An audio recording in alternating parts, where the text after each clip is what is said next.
哇，这 iPad 这下牛啊！我是小天，欢迎回来。今天想和大家分享一个关于 iPad 的消息。这个消息在我看来，有可能是对于 iPad 有史以来第二重要的事情。最重要的事情，当然就是第一代 iPad 的发布。The iPad。那究竟是个什么样的事情，让我觉得它能够超越 M1 iPad Pro 的发布，身在第二重要的位置？这个消息就是美国专利局在这几天批准了苹果关于 iPad 一个配件的专利申请的要求。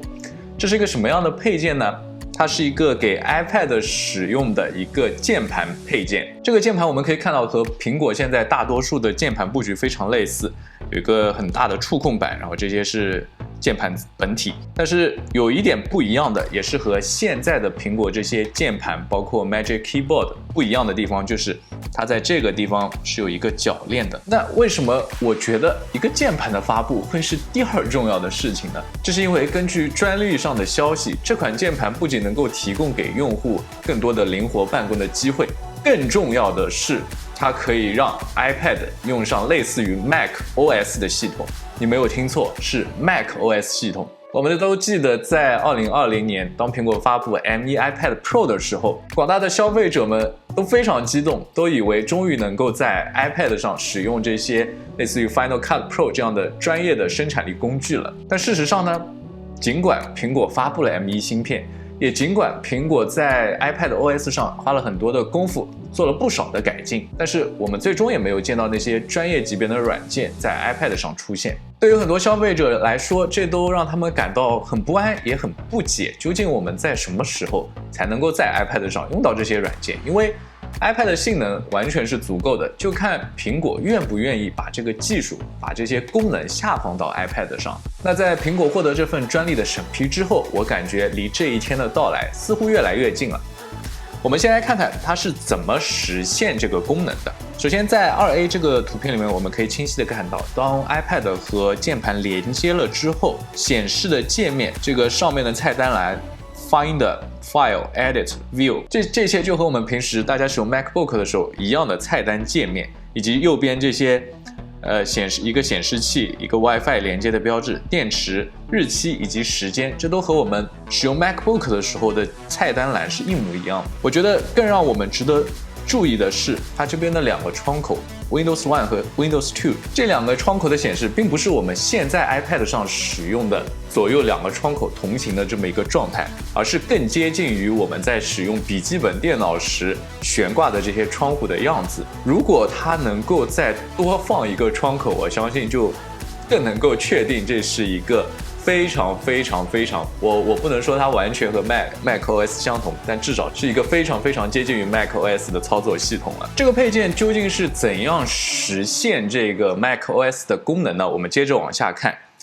可以在这张图片里面看到，这边讲苹果的专利，这个带有一个铰链的键盘可以和平板电脑设备，在这里肯定是 iPad，有多种不同的组装模式。一个是把 iPad 的屏幕朝我们用户自己，然后和键盘组装在一起，形成一个大家现在很常见的笔记本电脑的状态。但是在下面两张图片，我们可以清晰的看到，它是把屏幕这一面朝外面安装在键盘上，然后把它合起来，也就是合完之后，大家能看到的这一面是一个 iPad 的屏幕。我猜想这样使用的原因，可能就是更多的像把iPad 作为一个平板使用，而不是笔记本电脑使用。但根据在我目前专利里看到的消息，似乎无论你采用哪种连接方式，它屏幕上显示的系统都是一个系统，也就是和 Mac OS 非常接近的系统。再接着往下的一张图片里面，我们也能够看到，在安装了之后，并且把 iPad 作为一个平板模式使用的时候，它的铰链甚至都可以作为一个交互界面。在这张图片里面，我们可以清楚的看到有电池电量，有一个数字2，然后这个可能是用户的名字以及时间和日期的显示。而在铰链的背面，我们也可以清晰的看到3个点，这3个点就和现在的 iPad 这3个点非常类似，不完全一致，但是非常类似。然后通过这3个点，我们可以在上面安装摄像头、投影机、灯光还有麦克风。虽然这些外接的设备听上去有点奇怪，但是也让我想起了曾经在 iPhone 上很流行的那些外接的摄像头。我不知道这些配件是最后能够对整个机器的使用有多大的提升，但是我相信至少是增加了一些可玩性和一些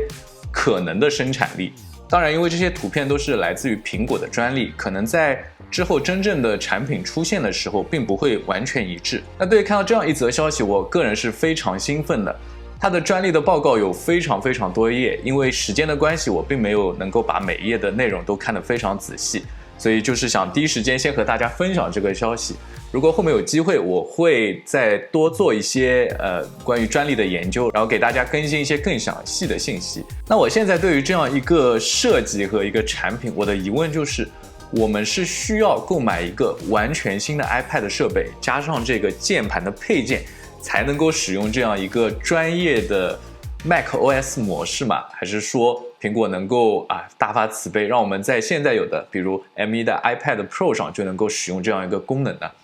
因为如果它能够下放到现有的 iPad 上的话，对于很多用户来说都是一个非常好的消息。因为其实对于 M1 iPad Pro 来说，它的性能是完全足够的。它和现在的13英寸 MacBook Pro 以及 MacBook Air 有着一样的芯片、一样的内存，甚至一样的硬盘。为什么他们不能做一样的事情呢？当然是可以。现在就看苹果是否愿意把这个技术下放到 iPad Pro 上，我指的是2020版的。如果真的到时候能够这样实现的话，那真的是太好了。而我自己也有一个非常大的疑问，就是这个 iPad 当中使用这个接近于 macOS 的专业系统的这个功能，是不是一定要插在这个配件上才能够实施呢？因为你把 iPad 连接上一个比较大的显示器，然后连接一个键盘的话，这个接近于 macOS 的专业系统，那它就完完全全是一个符合家庭办公使用的一个台式机了。不知道苹果能不能把这个技术下放呢？另外一点让我觉得这个功能比较好的地方就是，我们知道 Magic Keyboard 尽管它也可以把 iPad 变成一个笔记本的模式，但是由于它是悬浮的，所以在你贴上去之后，你并没有真正的机会来调节这个角度，不能像我们正常的笔记本来这么使用，调节一个自己最合适的角度。但是因为这个新的配件键盘有这个铰链的这个部分，所以我觉得应该也有很大的概率能实现我们平时使用的笔记本的这个调节角度的功能。我觉得这在对于人体工程学来说是一个很大的进步，能够给消费者们更好的使用体验。另外我想提的一点，其实这个专利也并不是最近才出现，苹果其实在2020年就向美国的专利局提交了这个申请，只是在最近才批准了下来。那也就是说，苹果对于这个项目至少已经有了1年多甚至2年的这么一个时间段了。那想到6月份的 WWDC 以及今年的下半年，不知道我们有没有可能在今年就看到这么一个功能的出现。如果真的是这样，如果真的只有在最新的机器上才能够使用这项功能的话，你会去购买 M2 的 iPad Pro 2022吗？欢迎在留言以及弹幕区留下你的想法。今天的视频因为确实比较着急，所以如果说的比较乱的地方，请大家谅解。那我是小天，一个普通的消费者、上班族和科技爱好者。我们下个视频再见，拜拜。